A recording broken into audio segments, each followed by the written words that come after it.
Sa video na ito, gagawa lang tayo ng isang content na ano ba?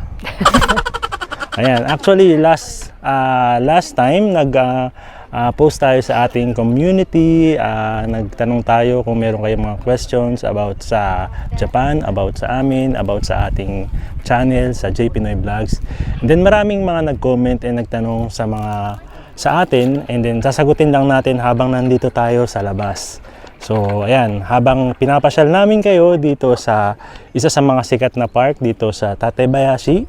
Ayan, na ngayon ay spring season na at maraming cherry blossoms na makikita dito sa lugar na ito. Ayan, so maglalakad-lakad lang tayo din, sasagutin natin isa-isa yung mga questions nyo. So ready na ba kayo? So tara na.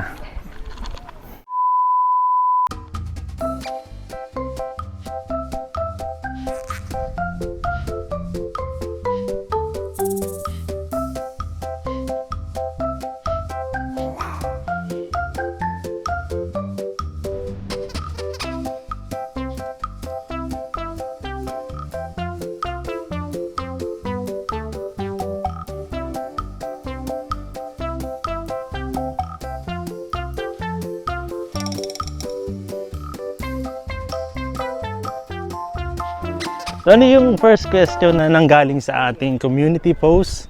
Ayan. Ano yung first question, Mahal? Okay, from Andre. Mm. Have you ever experienced racism in Japan? Racism. Ayun. Have you ever experienced racism in Japan? So ikaw, Mahal, nung nandito ka, nakaranas ka ba ng racism dito? Di ba dito ako nag-aral ng grade 1, elementary? Elementary, oo. So, ewan ko kung uso pa ngayon na yung iba na kasing generation ngayon eh. Lalo na marami ng mga foreigners ngayon na pumapasok sa Japan. And then, nag-aaral sila dito. Nung time ko, yung mga classmates ko nun ayaw makipaglaro sa akin kasi sinasabihan nila ako na hindi ka naman Japanese eh, di ba Pilipina mama mo, ganun, etc. etc. So, yun lang yung na-experience ko. Until now, wala pa naman. Wala na ngayon eh, no? Kasi parang mas nakakaintindi na yung mga gantong edad eh. Tsaka open na kasi open-minded na ang mga Hapon. No. Compare mo noon na. Mga bata kasi, no? Totally, parang sinasabi natin racism, hindi naman ako naka-experience. Kumbaga parang minsan iniisip lang natin na racist sila, pero actually maraming Hapon ng mamabait dito sa Japan. Diba? Okay, so sa question number 2 na nanggaling sa ating community post, ano yung tanong, Mahal? From Shanara Jane Beren. Ano po top 3 favorite country nyo? Top 3? As if naman nakapunta na tayo sa ibang bansa. Ikaw ba Maliban ano bang napuntahan mong bansa, Mahal? Wala, Japan, Hindi, siguro Philippines. kahit hindi mo napuntahan, ano na lang yung top 3 country na gusto mo? Siguro, based sa mga nakikita ko ngayon, lalo na sa mga social media, gusto ko Paris. Paris? Yes. Okay, tapos? And ngayon, no, yung mga Pilipino, yung iba sa atin, parang gustong pumunta ng Korea kasi usong-usong ngayon yung K-pop, di ba? Korea, no? Sa South Korea, no? Parang maganda rin. Kasi parang walang pinagkaiba ang Japan sa ano eh, no? Sa Korea. So, siguro hindi na sa Korea. Sa Japan na lang. So, yung pangatlo? Hawaii. Hawaii. Yung pangatlo? Oo. So, ako kasi naman, based on my experience kasi, sa mga napuntahan ko, nakapunta na kasi ako ng Singapore, ng Malaysia, and dito nga sa Japan. Ayan, siguro ito yung number 1 talagang gustong-gusto ko talaga yung Japan talaga. So kaya talagang masayang-masaya ako na nandito ako ngayon sa Japan kasi maraming maganda rin sa Japan at alam naman natin lahat yun. Paano mo na yung saya? So yun, syempre isa na rin sa top 3 country ko, syempre yung ating Pilipinas. Syempre masaya pa rin tumira sa Pilipinas. Bukod dahil sa minsan maraming hindi magandang tingnan, pero para sa akin masaya pa rin sa Pilipinas kasi ayun. And then sa number 3 naman, siguro kung ako naman ay papalarin, gusto kong makapunta doon nga sa Hawaii. Ayan. Para siyang kasi siyang island na sobrang stress-free, parang ganyan ang pakiramdam ko doon na. So kaya isa yun sa mga pangarap talaga namin puntahan ni Aya balang araw. So yun, ang Hawaii, 'di ba? No? Ayan. Okay, para sa ating sunod na question na nanggaling sa ating community post. Ayan, galing sa ating mga subscribers, sa ating mga viewers. Ano yung sumunod na question, Mahal? From, Iyon? From Aeoong. Ayan. Anong sabi niya? Ano yung question niya? Advice po sa katulad kung gustong matuto ng Japanese, ano po mas better unahin, hiragana or katakana? Ayan, ikaw. Mag-kanji ka kaagad. Kanji agad. So, parang kasi ako wala pa ako masyadong alam about sa Dito kasi sa Japan, yung mga elementary students, like, ang unang tinuturo sa kanila is magsulat and magbasa ng sa elementary, hiragana. hiragana. Sa elementary, hiragana ang una. Hiragana. So parang kumbaga sa Pilipinas, ang uunahin is parang abakada, di ba? So dito naman parang inuuna hiragana. At meron bang iba? Ha? May iba bang... Meron, ABCD. Pag ganun tayo, mahal, marami sakura doon. Ayan, para sa ating next question na nanggaling sa ating community post, ayan, galing kay... From Yaha Yun. Okay, anong tanong niya, Mahal? Okay, ang tanong niya, saan po mas maganda tumira, sa Japan o sa Pilipinas? Sa Japan o sa Pilipinas? Ikaw, Mahal. Mauling. Joke lang yan. Oh. Uling. Ayan, upo muna tayo saglit. Saan tayo mas masarap tumira? Ay, saan daw mas masarap tumira? Sabi ni Yahayong. Ayan, sa Japan o sa Pilipinas? So dalawa lang ang choices talaga, no? Okay, so tumira. Depende siguro kung ano yung hilig mo. Base, No? kanino ba? Meron akong kakilala dati sa Quezon, sa amin, na babae siya, tapos dati siya nagja-Japan. Pero mas pinili niyang tumira sa Pilipinas after niyang magtrabaho dito sa Japan. Dahil by choice or by fate?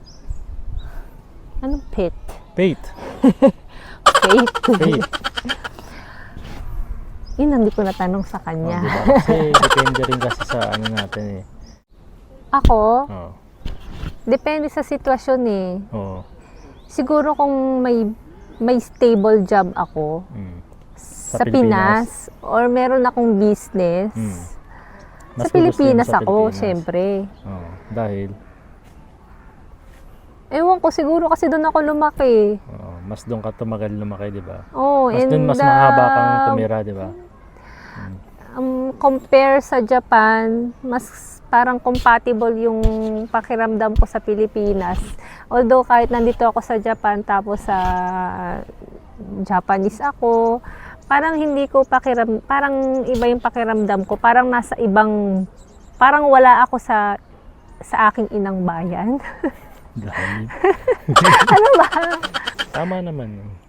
Mas komportable ka lang, kumbaga. Kung ikaw bibigyan ng pagkakataon magkaroon ng sariling pagkakakitaan ng magiging stable job sa Pilipinas, mas gusto mo sa Pilipinas. Oo no? naman. Kahit sino naman kahit naman ako. Pero syempre dahil nandito yung aking kapalaran na makapagtrabaho at mabuhay ko yung sarili kong pamilya, mas pinili ko muna dito titira sa Japan kasi yun ang makakabuti. Diba? Pero kung ako nga, katulad ng sinabi mo, may sariling stable job sa Pilipinas at mabubuhay ko kayo, sama si Yuna, sama si EG, 'di ba? Oo, yun Mas yun. kung Iisipin mo yung oo. future mo eh. Pag Iisipin tumira ba mo. ako sa Pilipinas, Lahat ano bang naman- magiging future ng mga anak ko? Lahat naman kasi tayo. Kaya ko ganun. bang punan yung mga pangangailangan ng pamilya ko, ng mga anak ko? 'Di ba kasi ang hirap sa Pilipinas lalo na pag wala kang trabaho. Tapos wala kang ano bang tawag doon? Nagsisimula sa D. Ayo kasi kung kung safety naman ang pag-uusapan, mas gugustuhin mo sa Japan. Kung income naman ang pag-uusapan, mas gugustuhin mo sa Japan. Kung gusto mo naman maging masaya talaga at ma-enjoy yung buhay talaga, masarap tumira sa Pilipinas pag ganun. Kung hindi mo isipin ang mga about sa pera, hindi mo isipin ang trabaho, kasiyahan lang, masarap talaga sa Pilipinas kasi bawat galaw mo masayang gawin, di ba, sa Pilipinas. Kumbaga parang kahit wala kang ganung kalaking pera sa Pilipinas, pwede kang maging masaya araw-araw, di ba? Dito kasi sa Japan kasi, bawat galaw natin, laging may bayad, di ba? Bawat Pilipinas labas din naman mahal. sa Pilipinas din, pero hindi siya ganun talaga totally kinakailangan ng malaking pera, di ba? Para maging masaya sa Pilipinas, di ba? Okay. So dito rin naman, kung gusto mo lang din naman maglakad-lakad katulad nitong ginagawa namin, masaya naman, ganito, lakad-lakad ka lang sa isang lugar. Dahil maraming magaganda rin namang lugar dito sa Japan. Ayun, depende na rin sa tao yan siguro. Para sa ating next question na galing sa ating community. Ayan, ano yung question at kanino galing yung question? Chan chararan. Ayan, galing kay Choi Rendon. Choi Rendon. Ano sabi niya? Hi Kuya JP, Ate Fiona. Sino si Fiona? Baka Yuna. Oh, Yuna. Yuna po, hindi po Fiona. Si Fiona yung prinsesa nung sa Shrek yun, si Fiona. Yuna. Ayuna. EJ. EJ. AG po, AG. Ayan. From Choi Rendon. Hi Kuya JP, Ate Yuna, AG. Tanong lang po, ano ang meron sa Japan na wala sa Pilipinas? Pabati na rin dito sa Malolos, Bulacan at sa GF Sa ko Japan, ang meron sa na Japan? si Regine or Basayan. Salamat Sino ba? po. Si RJ. Ayan, hello po sa mga taga Malolos, Bulacan. Ayan. And then kay Regine or Basayan. Ayan, maraming salamat po sa panonood ng aming mga video. Ayan, kung sir tanong lang po ano ang meron sa Japan na wala sa Pilipinas. Ano daw? Sakura. Meron na pala sa sa Baguio. Sabing gito. Mga Hapon. Ano pa?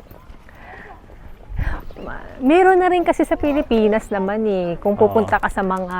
Yung Sakura?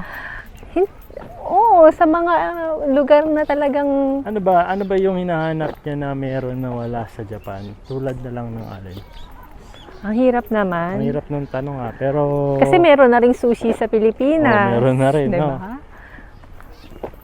Meron na rin namang mga Hapon sa Pilipinas. Meron din, oo. May COVID din naman dito. May COVID din sa Pilipinas. Vaccine. Vaccine, meron na rin sa Pilipinas vaccine. Ayan. So, medyo mahirap yung tanong na to. Pero siguro, ano ba? Okay. May naisip ka about sa kung ano yung meron sa Japan na wala sa Pilipinas? Meron dito or legal dito ang divorce. Yun. Or pag ano ba? Divorce, paghihiwalay. Paghihiwalay ng isang mag-asawa. Oo. Nakasal na. Oo. Pero kung sa mga Japanese yun, mahal. Sa mga Japanese yun. Pero kapag tayo, katulad ko na po, Pilipino ko, foreigner ako, sa Pilipinas, walang divorce. Kahit sabihin mo na dito ako nagpakasal dahil ipapasa yun o i-report yun sa Philippine Embassy, automatic yun, hindi ako pwedeng Magpakasal. pa-divorce. Mag-divorce. Oo. Siguro pwede yung annulment, pero sobrang tagal. At wala naman tayong balak. Diba? So yun. Yun. Kung ikaw ay Japanese dito sa Japan, ayan, legally, pwede kayong mag-divorce dito as Japanese citizen. Pero kung ikaw ay foreigner o kung anong lahi, kung ikaw ay Pilipino katulad ko at kasal ka sa isang Japanese citizen, bawal pa rin yung magpa-divorce. Ayan. Okay ba yun? Yes.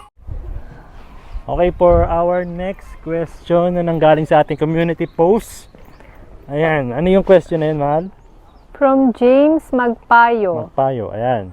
Saan po kayo idol nagpakasal ni Ate Aya? Ayan, saan daw tayo nagpakasal, mahal?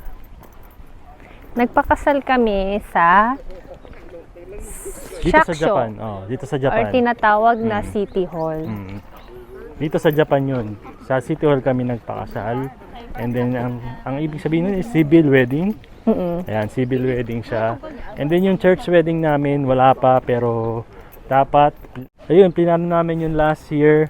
Pero dahil nga nagkaroon ng COVID, so hindi muna namin siya tinuloy. And then siguro kapag okay na yung COVID pandemic, maaring planuhin namin uli kung kailan namin gugustuhin magpakasal talaga. Tumutol Pero, si COVID eh. tumutol si COVID sa aming church wedding.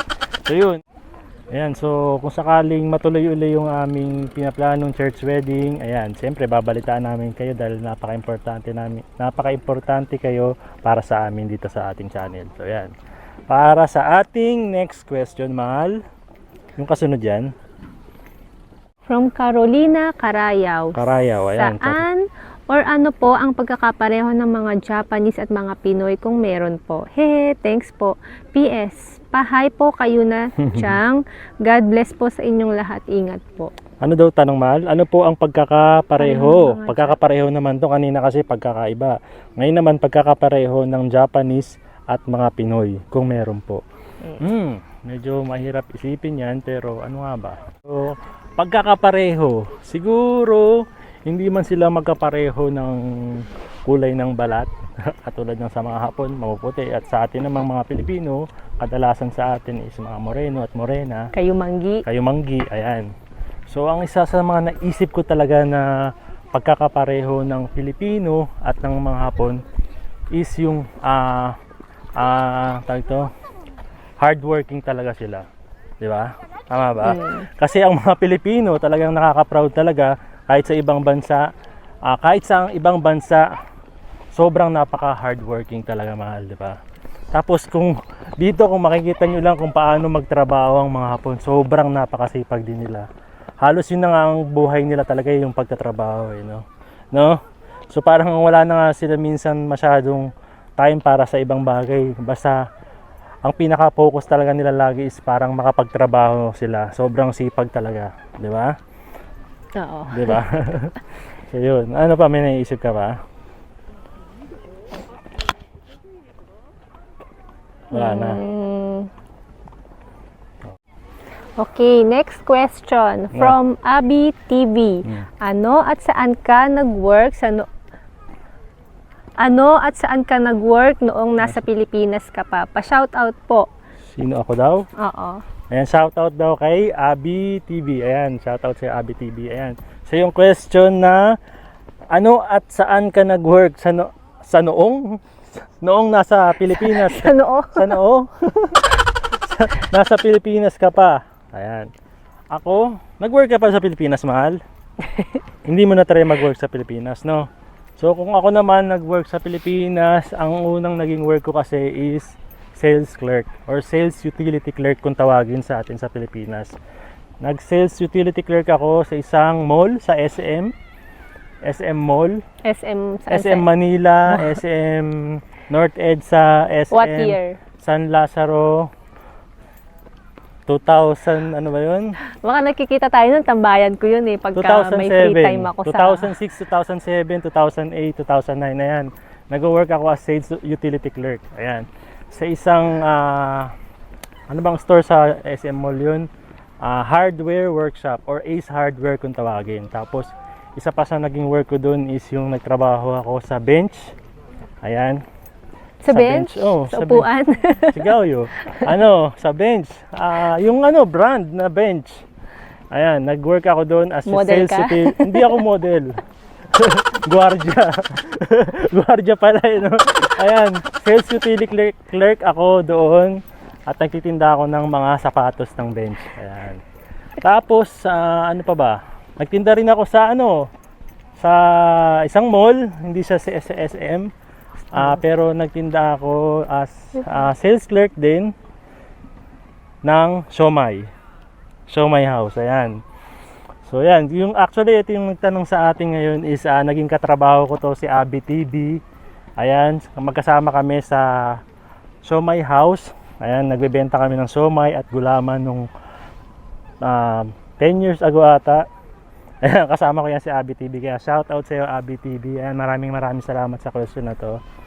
Ayun. Ayan, for our next question naman na nanggaling kay Shaman Magnus, gaano kakaganda? Gaano kaganda ang healthcare system sa Japan compare sa Pinas? And what are the protocols in Japan to lessen the spreading the virus? ayun, healthcare system sa Japan. Dito kasi yan nga, na-experience na namin ng healthcare system sa Japan ay masasabi namin sobrang ganda naman. Kahit sabihin mo na medyo mahal yung pagbabayad mo monthly, sobrang ganda ng Sakura. Lumilipad siya. Ayan, sobrang ganda ng healthcare system dito kasi 30% lang ng total ng nag-asos mo sa hospital lang babayaran mo, and then 70% is manggagaling na dun sa iyong health insurance. Ayan, na binabayaran mo monthly naman. So, parang hindi And ganun napaka-importante kabigat, yun dito, no? Halos lahat covered ng kung tawagin dito is Hoken. Okay, health insurance. So, Kukumin, sigaw na. Depende kasi, no? basta health insurance. Ayan. Mm. Ayan. Sobrang helpful yun kasi may mga biglaan tayong pagkakasakit na sobrang mahal ang gastos. So, kapag meron kang health insurance dito, hindi ganun kabigat. So, lalo yung na sa mga babayaran. bata, libre sila. Sa mga bata, no? Mm-mm. Libre lahat ng bata basta meron kang health Up insurance. to ilang taon? Ewan ko, 16 or 16? 18. 16, alam ko 16 years 16 old, libre sila sa lahat. Libre Sa sila sa gamot, lahat, sa pagpa- check-up. sa check-up. Ayan. Pero kapag may edad ka na 18 and above, ayan, 30% na lang yung babayaran mo. Malaking tulong pa rin itong Mm-mm. Diba kasi hindi natin alam kung kailan tayo magkakasakit. So yun, kung sa Pilipinas naman, hindi ko alam ang ano ng Pilipinas kasi hindi ako masyadong Hindi kasi magkasakit. compulsory sa Pilipinas, hindi, di ba? tama, hindi compulsory.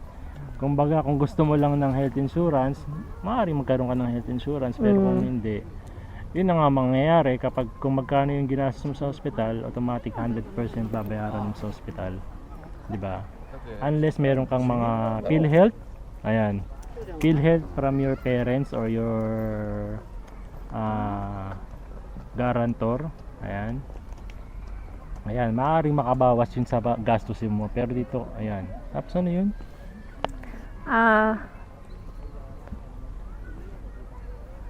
And what are the protocols in Japan to lessen the spreading the virus? Protocols, ayan. Kasi dito hindi naman siya lockdown ng tinatawag or hindi lockdown ng tinatawag, kundi state of emergency. Pag sinabing state of emergency, sinasabihan lang na hanggat maaari wag lumabas muna ng bahay. Pero mga pasaway rin Ayan. naman ng mga Katulad Hapon. namin, nasa labas kami. Pero Mga pasaway rin mga Hapon eh, no? Lalo sa Tokyo doon, mataas ang case ng COVID doon. dito naman capital kasi siya. wala nang masyadong cases dito sa aming lugar, kaya kahit papaano nakakalabas na rin yung mga tao. Saka ang maganda sa kanila ay disiplinado talaga sila at talagang ang tawag doon, malayo sila sa isa't Social isa. Social distancing. distancing talaga sila At saka, ang ginagawa nila. pero noon, no, nung before one year, talagang takot na takot tayong lumabas. Oo, last Ngayon year, parang no? wala na lang, parang Last year halos ayaw na namin lumabas talaga at ayaw namin talagang didikit sa tao. Ngayon parang nagiging back to normal na uli kahit papano. Pero syempre kailangan pa rin lumayo sa Mag-ingat. tao hanggat maaari. Para sa ating next question na nanggaling sa ating community post ay nanggaling kay Nicole Nipis. Nicole Nipis. Gano'n Ayan. ka nipis? Charot. Ano yung question ni Nicole Nipis? Ang After, kapal ng question niya. Okay, after pandemic, nagbabalak po ba kayong umuwi dito sa Pinas? Shout out po pala Nicole and Jake. Thank you Kuya JP na busy sa work pero ito na uli ako para panoorin ang nakakatuwa niyong Wow. vlogs. More power and God bless. Ayan, maraming salamat po and God bless po kay Nicole ni Peace at shout out po kay Jake. Nicole and Jake. Ayan, maraming salamat po sa panonood nyo ng aming mga videos.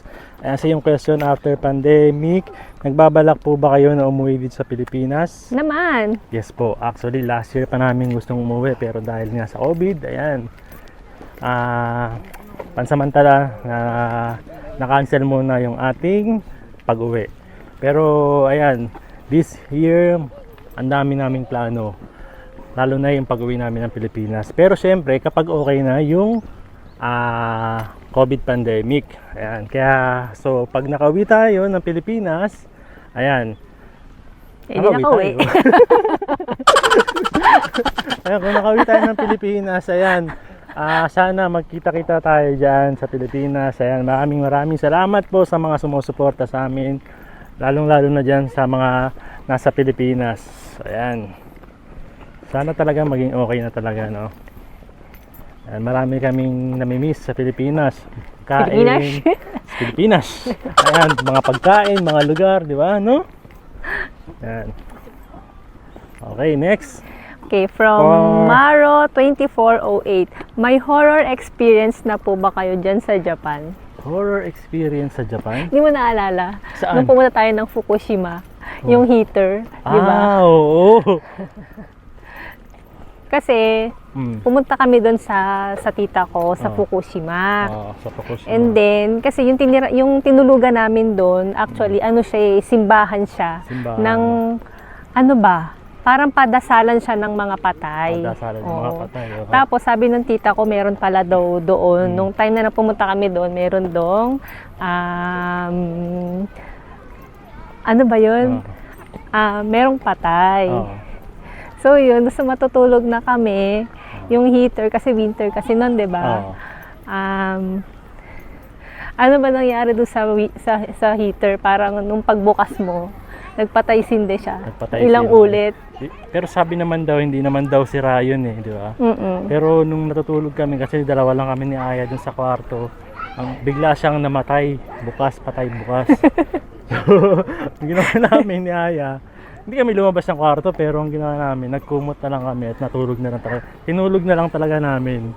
Ayan, pero sobrang takot talaga namin kasi first time namin dun sa lugar ng tita niya, sa Fukushima.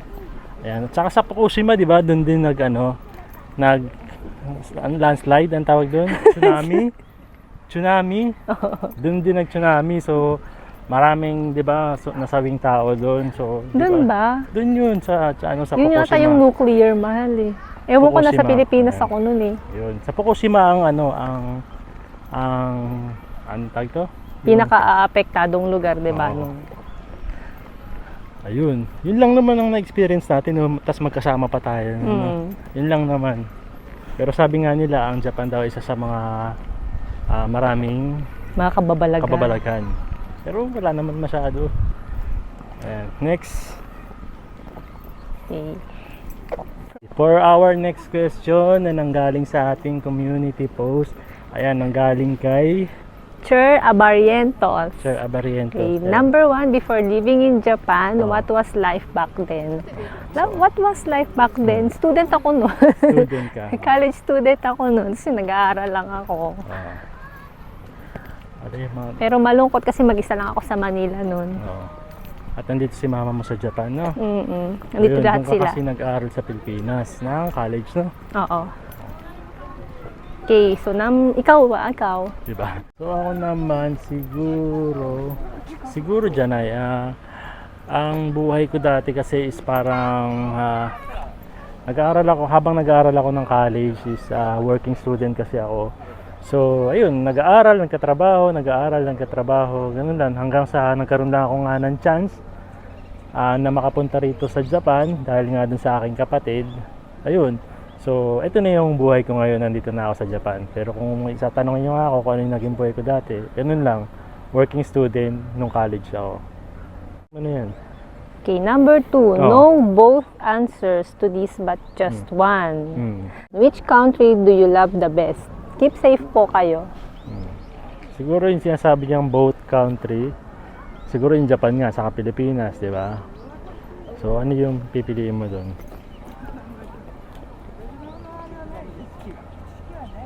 Nahirap. Mahirap, no? Kasi siyempre mahal natin ang Pilipinas at mahal din natin ang Japan. So, pasensya na. Pasensya na po. Ayan. Pero kung siguro to be practical lang talaga, is papipiliin ko talaga ang Japan.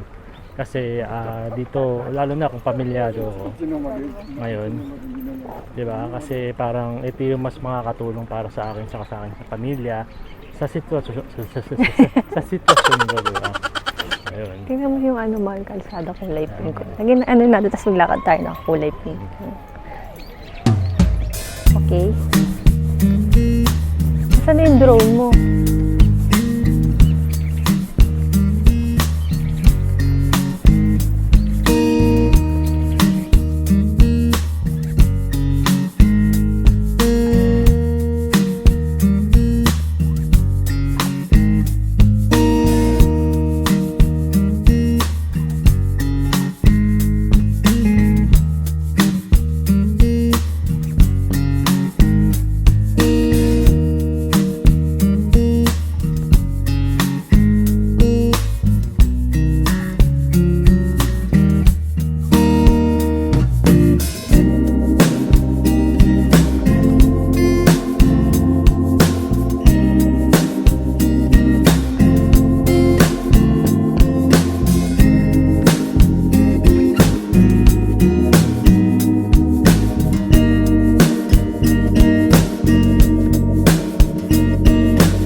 Maraming salamat po at sana nag-enjoy kayo sa ating question and answer habang namamasyal tayo dito sa Tatebayashi kung saan maraming sakura at ayun.